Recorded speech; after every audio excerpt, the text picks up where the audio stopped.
Jangan lupa like, komen, dan subscribe channel YouTube TVRI Bengkulu dan nyalakan lonceng notifikasinya.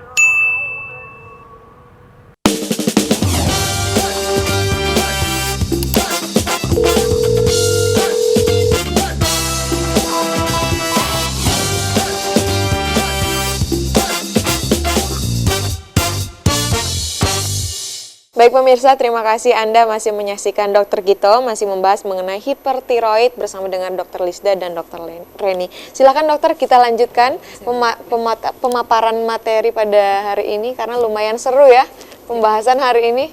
Ini udah saya jelasin yang tadi ya, ini pemeriksaan fisiknya. Jadi kalau misalnya ngecek yang tadi, yang ada benjolan, pemeriksa berdiri di belakang pasien, pasiennya duduk depan kita, kemudian pasiennya disuruh nelen. Nanti akan terjadi gerakan. Jadi waktu dia nelen tuh pindah, ibaratnya tuh waktu kita yang kayak kupu-kupu ya, tadi. ada pergerakan nantinya. Ada pergerakan. Ini juga udah dijelasin tadi ya, kan kita evaluasi tuh. Tadi kan ada pemeriksaan penunjang. Nah, pemeriksaan penunjang tuh kita harus cek laboratoriumnya. Cek laboratoriumnya apa aja yang kita periksa. Ada yang namanya TSH, kemudian T3 dan juga T4, free T3, free T4. Nah, itu harus dinilai nantinya. Jadi kalau misalnya ngomongin ke pasien, oh kita curiga nih fungsi tiroid terganggu, berarti yang dianjurkan adalah pemeriksaan free T3, free T4, kemudian TSH. Jadi jangan kaget ketika disuruh melakukan pemeriksaan itu, karena memang kita pengen tahu nih ini arahnya kemana. Yang bermasalah kelenjarnya atau proses di sebelumnya yang bermasalah dari atas, dari otak maksudnya ya. Kemudian pemeriksaan lain yang bisa kita lakukan selain dari pemeriksaan hormon itu sendiri apa? Kita bisa melakukan pemeriksaan deteksi autoantibody. Jadi kayak graf tadi kan, itu kan yang bermasalah karena dia didudukin oleh antibody yang lain tuh. Jadi kita bisa mendeteksi lewat autoantibody ini.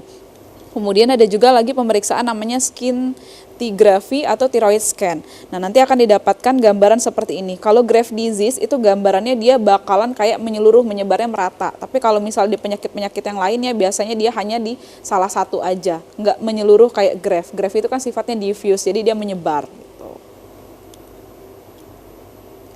Tata laksananya gimana sih? Tata laksana pada pasien-pasien dengan hipertiroid itu ada 3 biasa yang kita lakukan. Pemberian obat-obatan atau melakukan terapi ablasi radioaktif iodin, atau yang terakhir itu dengan tiroidektomi. Berarti dilakukan proses pembedahan nih yang terakhir ini kalau semuanya itu udah gagal gitu kan. Yang pertama itu adalah pemberian obat-obatan. Nah, pemberian obat-obatan itu yang dikasih banyak banget sebenarnya. Ada pemberian obat anti tiroid. Jadi memang kita mencegah terjadinya konversi dia tadi kan yang menjadi T3, T4. Jadi jumlahnya jangan sampai banyak nih di dalam tubuh kita. Kemudian diberikan juga nih ada yang namanya penghambat beta adrenergik. Jadi ini berkaitan sebenarnya sama kondisi kalau dia udah mengenai daerah jantung juga ya. Kita kenal dengan penyakit jantung tiroid misalnya, ada kondisi-kondisi demikian. Berarti kan pasiennya mengalami tadi yang sering debar-debar, kemudian bisa juga terjadi gangguan pada irama. Jadi kita harus memberikan obat-obatan ini nih untuk menunjang dari kondisi tiroidnya. Kemudian ada juga pemberian glukokortikoid. Ini ada juga obat-obat tertentu lagi yang tujuannya sama kerjanya dengan obat anti tiroid. Jadi jangan sampai kita mencegah terjadi konversi yang berkelanjutan dari T3 T4 tadi. Kemudian ada terapi ablasi radioaktif, sama yang terakhir adalah proses pembedahan. Nah, proses pembedahan kita banyak banget yang harus dipertimbangkan ya, mulai dari karakteristik goiternya, benjolannya itu udah sebesar apa gitu kan, kemudian kondisi pasiennya dengan obat-obatan ternyata tidak ada membaik misalnya, atau misalnya ini dicurigai udah ngarah-ngarah ke kanker, maka kita harus melakukan pemeriksaan lebih lanjut kan. Proses pembedahan itu biasanya lebih dibutuhkan pada kasus-kasus seperti itu.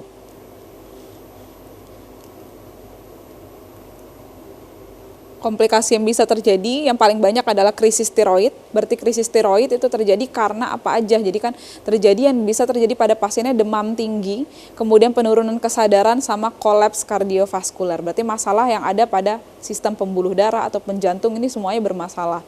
Ganggu, namanya udah krisis ya, udah krisis berarti udah terjadi gangguan ya. Penurunan kesadaran itu paling sering nih pada pasien-pasien yang kayak gini, dan ini harus segera ditata laksana cepat. Kalau nggak tata laksana cepat, pasien bisa jatuh ke kematian.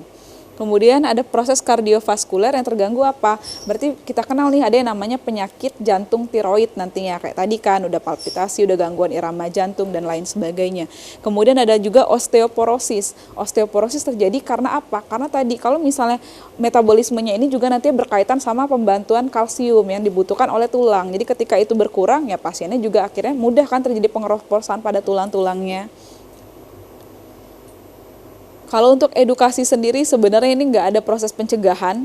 Jadi untuk kasus hipertiroid ini sendiri yang kita lakukan adalah mengedukasi pasiennya untuk melakukan pengobatan rutin, mencari tahu penyebabnya apa dan tidak mengkonsumsi obat-obatan secara sembarangan. Dan jangan juga memutus pengobatan karena terkadang ya mereka datang ke pengobatan, kemudian meneruskan pengobatan itu sampai beberapa bulan karena capek, akhirnya mereka stop sendiri. Nah, nanti bahayanya itu bisa menimbulkan komplikasi di kemudian hari, itu yang tidak diharapkan. Atau setelah dia lepas dari obat-obatannya, jadinya dia lebih jelek lagi kondisinya, gitu. Itu aja sih dari saya, Mbak. Oke, boleh silakan duduk dokter. Artinya tidak ada pencegahan ya untuk penyakit hipertiroid ini, Dokter Lista? Iya, jadi sebenarnya kalau kita berbicara pencegahan, intinya kalau hidup sehat itu pasti ya untuk semua case gitu ya, kayak makan makanan yang bergizi, kemudian olahraga yang teratur, istirahat yang cukup. Namun ya seperti yang disampaikan oleh Dokter Reni tadi, kita nggak pernah tahu namanya penyakit autoimun gitu ya, kapan dia akan menyerang seperti itu. Mungkin lebih ke bagaimana meminimalisir terjadinya komplikasi sebenarnya dengan tadi ya rutin kontrol obat rutin dan juga kontrol kadar T3 dan juga T4-nya. Karena tadi pencegahannya sulit ya, mungkin ada makanan yang harus tidak dikonsumsi oleh penderita. Nggak ada sih kalau makanan yang Pantangan semua makan makanan gitu. sebenarnya boleh dikonsumsi, nggak ada pantangan ya. Cuma kan tadi kita harus bedain dulu tadi kan, goiter maksudnya benjolannya itu memang karena proses yang Graves disease ini atau karena tumor atau memang karena adanya tadi salah satu kan ada yang berkaitan sama yodium. Nah jadi bisa kalau misalnya berkaitan sama yodium ya berarti kan yodium kita banyaknya dari mana gitu kan, dari proses garam-garaman yang berarti yang harus dihindari, yang harus dikurangi berarti konsumsi yang garam-garaman tadi gitu. Kalau untuk hipertiroid ini sendiri sebenarnya cenderung terjadi pada faktor keturunan atau pada wanita-wanita muda, itu benar nggak dok?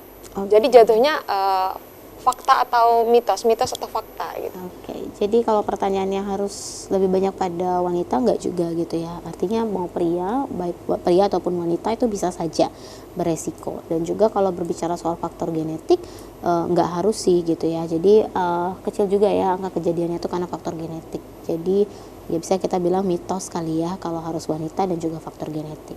Tapi yang katanya bisa mempengaruhi kesuburan? Benar. Karena tadi kan hormon dari tiroid itu sendiri kan juga membantu pada proses yang ada di ovarium, kemudian yang ada di rahim. Jadi kalau misalnya dia keganggu ya bisa juga mempengaruhi nantinya kesuburan pada wanita. Oke, baik, terima kasih Dr. Lisda dan juga Dr. Reni karena sudah memberikan edukasi yang menarik pada hari ini. Kita membahas hipertiroid. Pemirsa, jadi ini edukasi juga untuk kita yang mungkin belum mengetahui awalnya hipertiroid.